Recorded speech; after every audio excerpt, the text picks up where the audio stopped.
നമസ്കാരം. പുതിയ വീഡിയോയിലേക്ക് ഏവർക്കും സ്വാഗതം.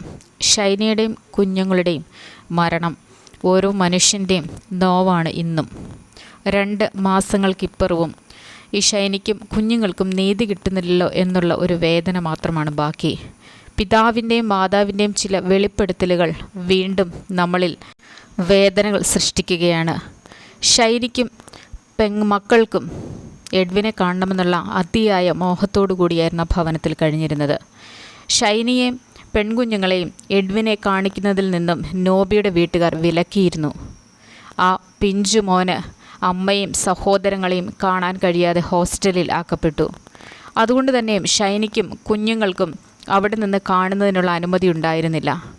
എഡ്വിനെ കാണാൻ കഴിയാതെ ഓരോ ദിവസവും വേദനയോടുകൂടിയാണ് ഷൈനി കഴിഞ്ഞിരുന്നത്.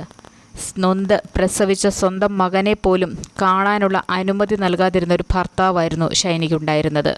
ക്രിസ്മസിനെങ്കിലും കാണണമെന്നുള്ള ഒരു മോഹം ഷൈനിക്ക് ബാക്കിയായിരുന്നു. എങ്കിലും നിരന്തരമായിട്ടുള്ള മാനസിക പീഡനങ്ങളിലൂടെ നോബി ഷൈനിയെ കടത്തിവിട്ടുകൊണ്ടിരുന്നു.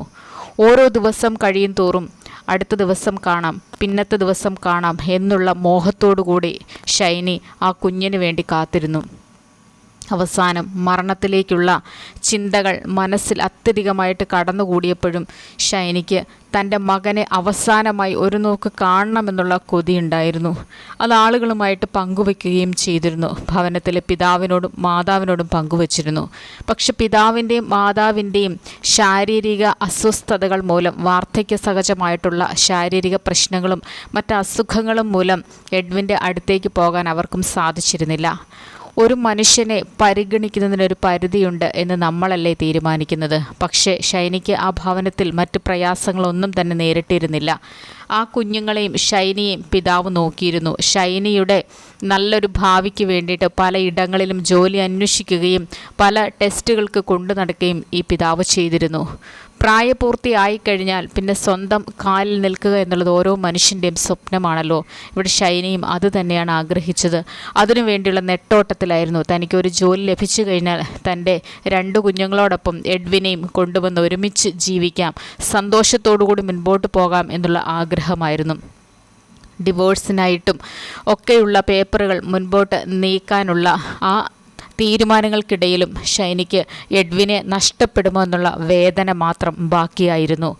ഓരോ ദിവസവും നോബിയുടെ ഭവനത്തിൽ നിന്നുള്ള ക്രൂരതകൾ സഹിക്കവയ്യാതെ ശാരീരികമായിട്ടുള്ള പീഡനങ്ങൾക്കൊടുവിലാണ് ഷൈനിയുടെ പിതാവ് വീട്ടിലേക്ക് വിളിച്ചു കൊണ്ടുവന്നത്. അതുകൊണ്ട് തന്നെ ഇനി മുൻപോട്ടുള്ള ജീവിതം ദുസ്സഹമാണെന്ന് ഷൈനിക്ക് അറിയാമായിരുന്നു. ഷൈനിയുടെ പിതാവിനും മാതാവിനും അക്കാര്യത്തിൽ ഉറപ്പുണ്ടായിരുന്നു. അതുകൊണ്ട് തന്നെ തൻ്റെ 2 പെൺകുഞ്ഞുങ്ങളോടൊപ്പം ഈ ഭവനത്തിൽ സുരക്ഷിതമായിട്ട് ജീവിക്കാമെന്ന് വിചാരിച്ചു. പക്ഷേ പിതാവിൻ്റെ ഭാഗത്തു നിന്നും ചില അസ്വസ്ഥതകൾ ഉണ്ടായി എന്നുള്ളത് വാസ്തവം തന്നെയാണ് നമ്മൾ ചിന്തിക്കേണ്ടിയിരിക്കുന്നു. ജോലി ചെയ്ത ഒരു സ്ഥാപനത്തിൽ നിന്നും ഷൈനിയെ, തൊട്ടടുത്ത സ്ഥാപനത്തിൽ നിന്നും ഷൈനിയെ അവിടെ നിന്ന് ഇറക്കുന്നതിന് പിതാവിൻ്റേതായ ചില വൈരാഗ്യങ്ങൾ മൂലം അതും നഷ്ടപ്പെട്ടു എന്ന് വേണം കരുതുവാൻ. അതുകൊണ്ട് ഷൈനിയെ പരമാവധി പ്രൊട്ടക്റ്റ് ചെയ്ത് മുൻപോട്ട് പോവുകയാണെന്ന് പറയുമ്പോഴും ചില പ്രവൃത്തികളിലൂടെ ഷൈനിക്കും അവിടെ വേദനകൾ തന്നെയായിരുന്നു ബാക്കി. അതിനേക്കാൾ വേദന നോബിയുടെ ഭവനത്തിൽ നിന്നുമുണ്ടായി. പക്ഷേ ഈ വേദനകൾക്കൊക്കെ അപ്പുറമായിരുന്നു ഷൈനിക്ക് സ്വന്തം മകനെ പോലും കാണാൻ കഴിയാത്തൊരവസ്ഥ. ഓരോ മാതാക്കളും ചിന്തിച്ചു നോക്കുക. സ്വന്തം കുഞ്ഞുങ്ങളെ ഒരു നോക്ക് കാണണമെന്നുള്ള ആഗ്രഹം പോലും നിഷേധിക്കപ്പെട്ട ഒരു സമൂഹത്തിൽ ജീവിച്ച ഒരു വ്യക്തിയായിരുന്നു ഷൈനി. ഷൈനിക്കും പെൺകുഞ്ഞുങ്ങൾക്കും മാത്രം അനാഥമായിട്ട് ജീവിക്കേണ്ട അവസ്ഥ. എഡ്വിൻ എന്ന മോൻ ഒരാൺകുട്ടി ആയതുകൊണ്ട് മാത്രം അതിനെ സംരക്ഷിക്കാൻ തയ്യാറാവുന്ന ഭർത്താവ്. ഇതിനിടയിൽ എങ്ങനെയാണ് മുൻപോട്ട് ജീവിച്ചു പോവുക? സാമ്പത്തിക പ്രതിസന്ധികളും മാനസിക സംഘർഷങ്ങളും ഷൈനിയെ വളരെ അധികം ആത്മഹത്യയിലേക്ക് നയിച്ച ഘടകങ്ങളാണെന്ന് വേണം പറയുവാൻ. ക്രിസ്മസിനെങ്കിലും എഡ്വിനെ കാണണമെന്നുള്ള മോഹം ബാക്കിയായാണ് ഷൈനി ഈ ഭൂമിയിൽ നിന്നും യാത്രയായത്. എഡ്വിൻ എന്ന മോൻ്റെ അവസ്ഥയും അതിദയനീയമല്ലേ. സ്വന്തം അമ്മയെ കാണാൻ സാധിക്കുന്നില്ല, സ്വന്തം പിഞ്ച് പെങ്ങന്മാരെ കാണാൻ സാധിക്കുന്നില്ല. സ്നേഹത്തോടുകൂടി ഒരു ഭവനത്തിലൊന്ന് കഴിഞ്ഞിരുന്നെങ്കിലെന്ന് ആഗ്രഹിച്ച എത്രയോ ദിവസങ്ങൾ ആ കുഞ്ഞിൻ്റെ ജീവിതത്തിലുണ്ടാവും.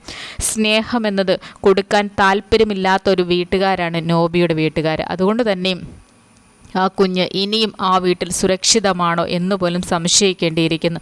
സുരക്ഷിതമെന്ന് പറഞ്ഞാൽ മറ്റുപദ്രവങ്ങളല്ല, സ്നേഹിക്കാൻ ഒരു മനസ്സുള്ള വ്യക്തികളല്ല. അതുകൊണ്ട് തന്നെ സ്നേഹം കിട്ടാതെ ആ പിഞ്ചു മനസ്സും ആ ഭവനത്തിൽ തേങ്ങുന്നുണ്ടാവും. ഷൈനിക്ക് സ്വന്തം മകനെ കാണാൻ സാധിക്കാതെ പോയതുകൊണ്ട് തന്നെ പലവിധ സന്ദർഭങ്ങളിൽ ആളുകളുമായിട്ട്, കൂട്ടുകാരുമായിട്ട്, വീട്ടുകാരുമായിട്ടൊക്കെ പറയുമായിരുന്നു, എനിക്കെൻ്റെ എഡ്വിനെ ഒന്ന് കാണണം, എഡ്വിനെ ക്രിസ്മസിനെങ്കിലും കാണാൻ സാധിക്കുമെന്നോർത്ത് ഷൈനി പ്രതീക്ഷകളോടുകൂടി നോക്കിയിരിക്കുകയായിരുന്നു.